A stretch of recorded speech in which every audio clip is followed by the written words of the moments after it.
Hybridisation से shape of molecules कैसे predict होती है ये अब हम बता रहे हैं। देखिए बेटा, शेप ऑफ मॉलिक्यूल डिपेंड करती है नंबर ऑफ हाइब्रिड ऑर्बिटल्स पे। ठीक है भाई, शेप ऑफ मॉलिक्यूल किस पे डिपेंड करती है? नंबर ऑफ हाइब्रिड ऑर्बिटल्स पे, यानी कि हाइब्रिड ऑर्बिटल्स की तादाद पे। और हाइब्रिड ऑर्बिटल्स की तादाद किस पे डिपेंड करती है? टाइप ऑफ हाइब्रिडाइजेशन पे। बेटा मैंने डेफिनेशन ही क्या बताई है कि जब एक s ऑर्बिटल और 3 p ऑर्बिटल आपस में मिक्स होंगे, 4 हाइब्रिड ऑर्बिटल फॉर्म करेंगे। तो जितने टोटल मिक्स होते हैं उतने ही फॉर्म होते हैं। sp3 में टोटल कितने मिक्स हो रहे हैं? एक s और 3 p, टोटल 4। तो 4 हाइब्रिड ऑर्बिटल बन रहा है। ठीक है भाई, sp2 में टोटल कितने मिक्स हो रहे हैं? एक s और 2p, 3, तो 3 हाइब्रिड ऑर्बिटल बन रहा है। sp में टोटल कितने मिक्स हो रहे हैं? एक s और एक p, 2, तो 2 हाइब्रिड ऑर्बिटल फॉर्म हो रहा है। तो बेटा शेप ऑफ मॉलिक्यूल क्या बनेगी ये डिपेंड करता है किस चीज पे?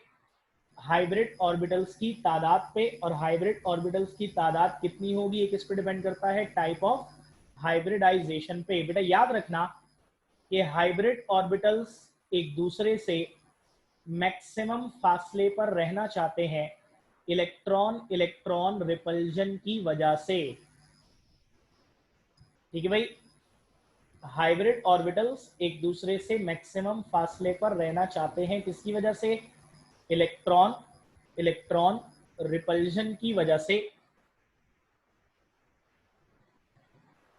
ठीक है, और इलेक्ट्रॉन रिपल्जन में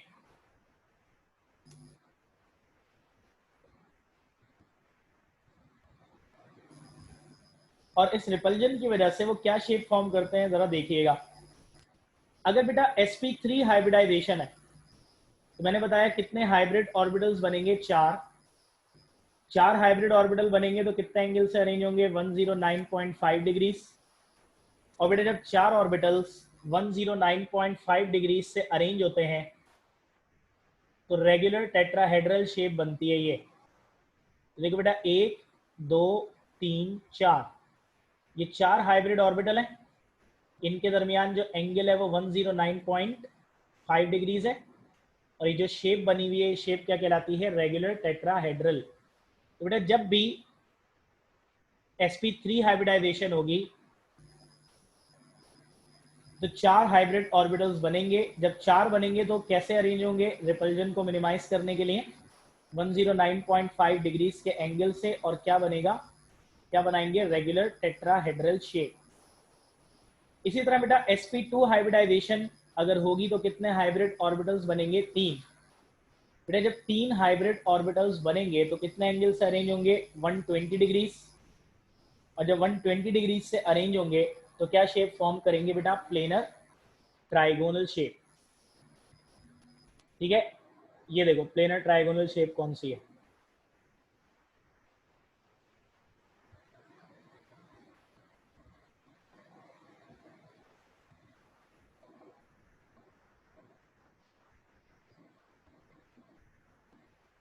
ये है बेटा, देखो। तो ये एक हाइब्रिड ऑर्बिटल है, देखो लिखा हुआ है इसके अंदर sp2। ये दूसरा है, ये तीसरा है। जब 3 होंगे तो कितने एंगल से अरेंज हो रहे हैं? देखो बेटा 120 डिग्रीज। और जब 120 डिग्रीज के एंगल से 3 हाइब्रिड ऑर्बिटल अरेंज होंगे तो क्या शेप फॉर्म होगी? Planar trigonal. इसी तरह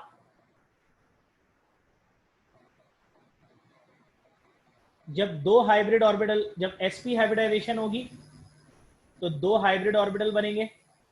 बेटा 2 हाइब्रिड ऑर्बिटल्स कितने एंगल से अरेंज होंगे? 180 डिग्रीज। और बेटा 180 डिग्रीज के एंगल से अरेंज होंगे तो क्या शेप बनेगी बेटा? लीनियर। ये देखो,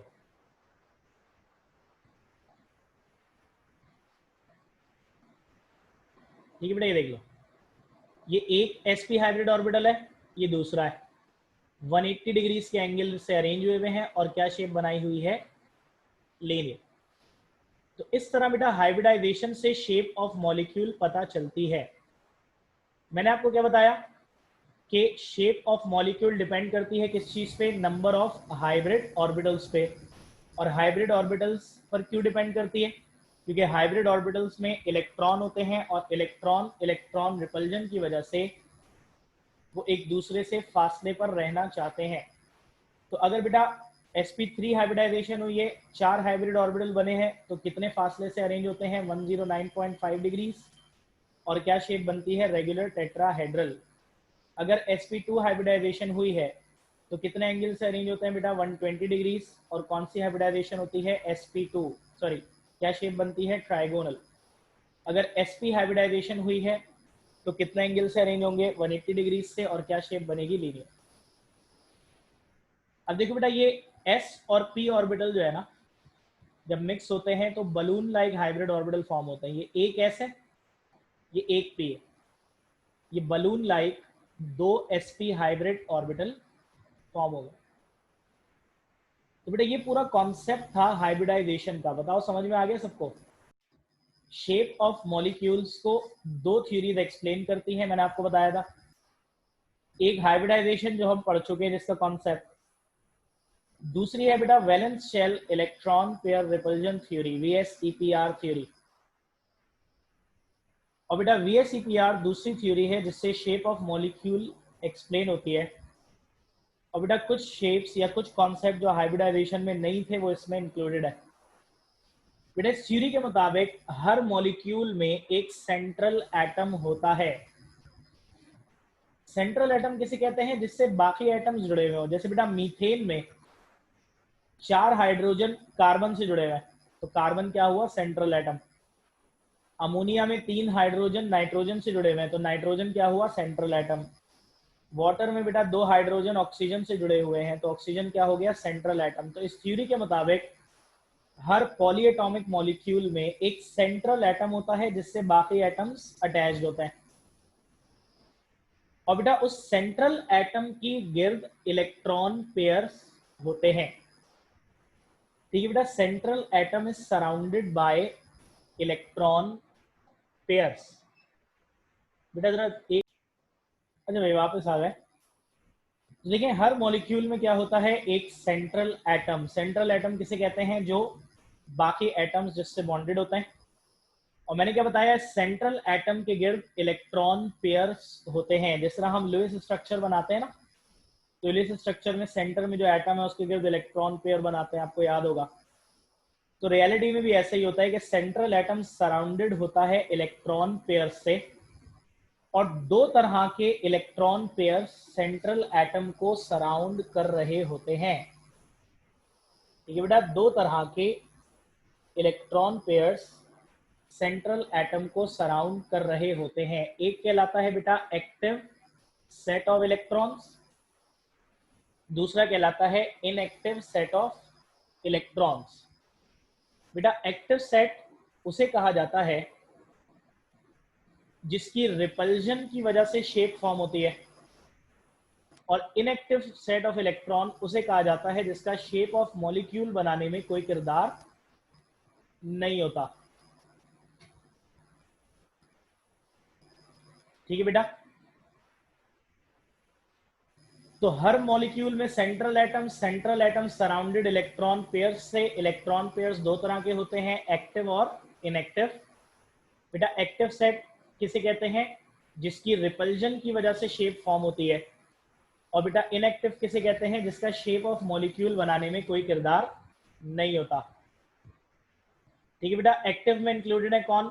लोन पेयर्स और सिग्मा बॉन्ड पेयर्स। और इनएक्टिव में कौन इंक्लूडेड है? Pi bond pairs. तो बेटा अगर सेंट्रल एटम के गिर्द लोन पेयर है या सिग्मा बॉन्ड पेयर है तो वो एक्टिव होते हैं, उनकी रिपल्जन की वजह से शेप बनती है। और सेंट्रल एटम के गिर्द जो पाई बॉन्ड पेयर हैं वो इनएक्टिव होते हैं, उनकी रिपल्जन का कोई किरदार शेप बनाने में नहीं होता। अब क्योंकि रिपल्जन की वजह से शेप बन रही है, असल में देखो बात तो वही है ऑलमोस्ट। वहां पे भी मैंने क्या बताया था कि हाइब्रिड ऑर्बिटल्स की तादाद पर शेप डिपेंड करती है। हाइब्रिड ऑर्बिटल्स एक दूसरे को रिपेल करते हैं, बात ऑलमोस्ट वही है। ऑर्डर ऑफ रिपल्जन, बेटे सबसे ज्यादा रिपल्जन होती है 2 लोन पेयर्स में। लोन पेयर एक दूसरे को सबसे ज्यादा रिपेल करते हैं। उसके बाद lone pair bond pair repulsion है। सबसे कम बॉन्ड पेयर रिपल्जन है। अब ये पता होने से फायदा क्या है बेटा, अगर बॉन्ड पेयर रिपल्जन कम है तो वो थोड़ा करीब आ सकते हैं, लेकिन लोन पेयर बॉन्ड पेयर की ज्यादा है तो वो उतना करीब नहीं आ सकते, और लोन पेयर की तो बहुत ही ज्यादा है तो वो तो ज्यादा ही दूर रहेंगे। तो ये बेसिक पॉइंट्स है बेटा इलेक्ट्रॉन पेयर रिपल्जन थ्योरी के। अब इस थ्योरी से शेप ऑफ मॉलिक्यूल किस तरह से प्रिडिक्ट होगी, ठीक है भाई, इस थ्योरी से शेप ऑफ मॉलिक्यूल्स किस तरह से प्रिडिक्ट होगी जरा देखें। कह रहे हैं the shape of molecule is form by the repulsion between active electron pair surrounding the central atom. बेटा मॉलिक्यूल की शेप जो बनती है ना वो किस वजह से बनती है, सेंट्रल एटम के गिर्द एक्टिव इलेक्ट्रॉन पेयर्स की रिपल्जन से। ठीक है बेटे, सेंट्रल एटम के गिर्द एक्टिव इलेक्ट्रॉन पेयर्स की रिपल्जन की वजह से शेप फॉर्म होती है। तो अगर दो एक्टिव इलेक्ट्रॉन पेयर्स हैं तो उनकी रिपल्जन की वजह से बॉन्ड एंगल कितना हो जाता है 180 डिग्रीज, और शेप क्या हो जाती है लीनियर। अब देखो ये बिल्कुल वैसी बात हो गई कि अगर sp हाइब्रिडाइजेशन होगी, दो हाइब्रिड ऑर्बिटल बनेंगे तो कितने बॉन्ड एंगल से अरेंज होंगे 180 डिग्रीज, और क्या शेप बनाएंगे लीनियर। यहां कह रहे हैं कि अगर सेंट्रल एटम के गिर्द दो एक्टिव इलेक्ट्रॉन पेयर्स होंगे तो बॉन्ड एंगल कितना होगा 180 डिग्रीज, और क्या शेप बनेगी लीनियर। बात वही ऑलमोस्ट। अगले पॉइंट में कह रहे हैं अगर तीन एक्टिव इलेक्ट्रॉन पेयर्स होंगे तो बॉन्ड एंगल कितना होगा बेटा 120 डिग्रीज, और शेप क्या होगी प्लेनर ट्राइगोनल। वही बात हो गई कि अगर sp2 हाइब्रिडाइजेशन होगी तो तीन हाइब्रिड ऑर्बिटल बनेंगे, तीन हाइब्रिड ऑर्बिटल बनेंगे तो कितने बॉन्ड एंगल से अरेंज होंगे 120 डिग्रीज, और क्या शेप बनाएंगे प्लेनर ट्राइगोनल। और इसी तरह अगर चार एक्टिव इलेक्ट्रॉन पेयर्स होंगे तो फिर इसमें फर्दर पॉसिबिलिटीज हैं। अब देखो ये बात हाइब्रिडाइजेशन में नहीं थी, पहले दो पॉइंट्स तो बिल्कुल सेम लग रहा है, दो एक्टिव इलेक्ट्रॉन पेयर या दो hybrid orbital, bond angle 180 degree, shape linear. इसी तरह तीन एक्टिव इलेक्ट्रॉन पेयर या तीन hybrid orbital, bond angle 120 degree, shape trigonal. अच्छा, हाइब्रिडाइजेशन जो है वो चार हाइब्रिड ऑर्बिटल में से एक ही केस को एक्सप्लेन करता है, बॉन्ड एंगल 109.5 डिग्री और शेप रेगुलर टेट्राहेड्रल। बेटा pay attention, this point is very important. कह रहे हैं अगर चार एक्टिव इलेक्ट्रॉन पेयर्स है ना सेंट्रल एटम के गिर्द तो फिर तीन पॉसिबिलिटीज होंगी। ठीक है, अगर सेंट्रल एटम के गिर्द चार इलेक्ट्रॉन पेयर्स हैं तो कितनी पॉसिबिलिटीज होंगी, तीन। पहली पॉसिबिलिटी क्या है कि चारों के चारों बॉन्ड पेयर्स हो, सिग्मा बॉन्ड पेयर्स। तो हमने क्या पढ़ा था, बॉन्ड पेयर रिपल्जन क्या होती है, कम। और जब सारे ही बॉन्ड पेयर्स हैं तो सबकी रिपल्जन कम होगी और इक्वल होगी। इक्वल होने की वजह से रेगुलर शेप बनेगी, तो 109.5 डिग्री का एंगल और रेगुलर टेट्राहेड्रल शेप। दूसरी पॉसिबिलिटी क्या है कि चार में से एक लोन पेयर हो और तीन बॉन्ड पेयर। ठीक है भाई, टोटल एक्टिव इलेक्ट्रॉन पेयर चार ही होंगे, लेकिन पहली पॉसिबिलिटी क्या थी कि चारों के चारों बॉन्ड पेयर हो। दूसरी पॉसिबिलिटी क्या है कि एक लोन पेयर हो और तीन बॉन्ड पेयर हो। बेटे एक लोन पेयर के आने से क्या होगा कि lone pair bond pair repulsion ज्यादा होती है, बॉन्ड पेयर रिपल्जन कम होती है। अब सारी रिपल्जन एक जैसी नहीं रही, ऐसा ही है ना बेटा, अब सारी रिपल्जन बराबर नहीं रही तो अब शेप में थोड़ी सी इरेगुलरिटी आ जाएगी। रिमेंबर, एक लोन पेयर के आने से बॉन्ड पेयर वाले ऑर्बिटल्स के दरमियान एंगल जो है ना वो 2.5 डिग्रीज कम हो जाएगा। एक लोन पेयर के आने से बॉन्ड पेयर वाले ऑर्बिटल्स थोड़े करीब हो जाएंगे, उनके दरमियान का एंगल 2.5 डिग्रीज कम हो जाएगा। जब भी बेटा बॉन्ड एंगल 109.5 डिग्रीज से कम होकर कितना हो जाएगा 107 डिग्रीज, और शेप जो है अब वो रेगुलर टेट्राहेड्रल नहीं रहेगी बल्कि क्या बन जाएगी, पिरामिडल। ठीक है भाई।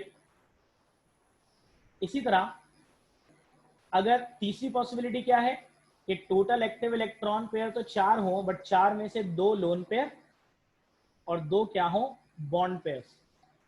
बेटे अगर दो लोन पेयर और दो बॉन्ड पेयर होंगे तो मैंने क्या बताया, अब दो लोन पेयर आ गए तो लोन पेयर रिपल्जन सबसे ज्यादा, लोन बॉन्ड उससे कम, बॉन्ड बॉन्ड सबसे कम, तीनों तरह की रिपल्जन आ गई।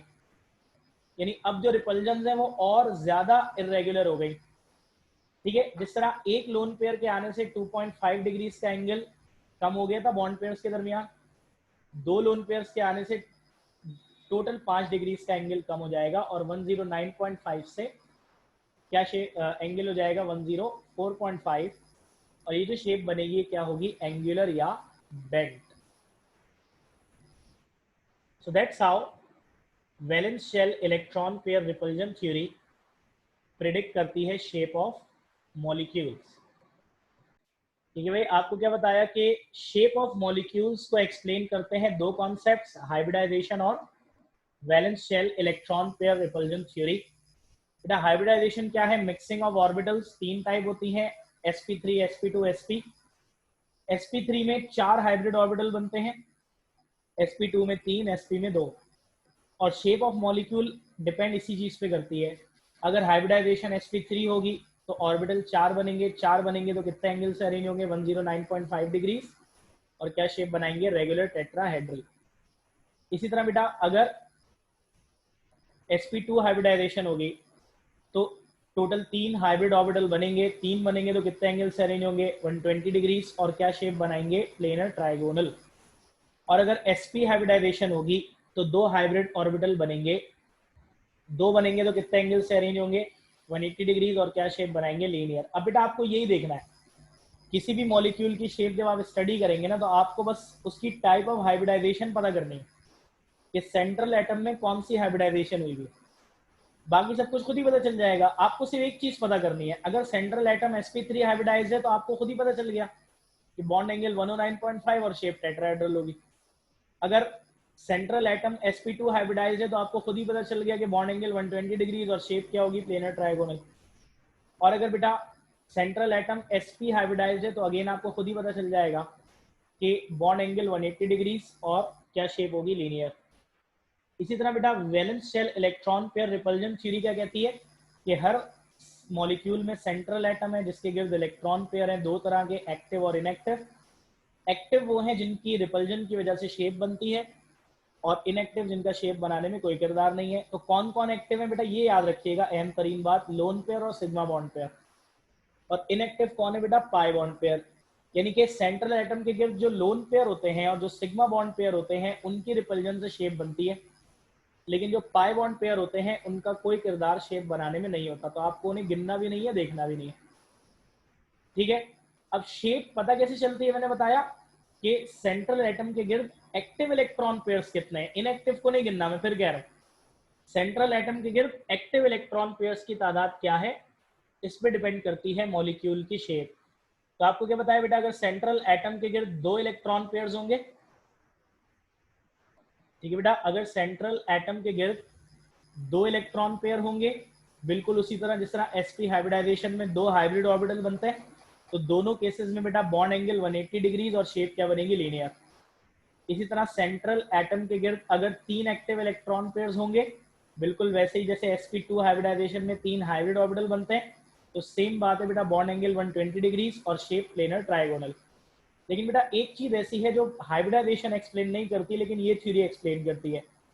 अगर सेंट्रल एटम के गिर्द 4 एक्टिव इलेक्ट्रॉन पेयर है तो 3 पॉसिबिलिटीज हो सकती हैं। हाइब्रिडाइजेशन से पहली पॉसिबिलिटी को एक्सप्लेन करता है कि चारों के चारों बॉन्ड पेयर हो, चारों एक्टिव इलेक्ट्रॉन पेयर जो हो वो सिग्मा बॉन्ड पेयर हो।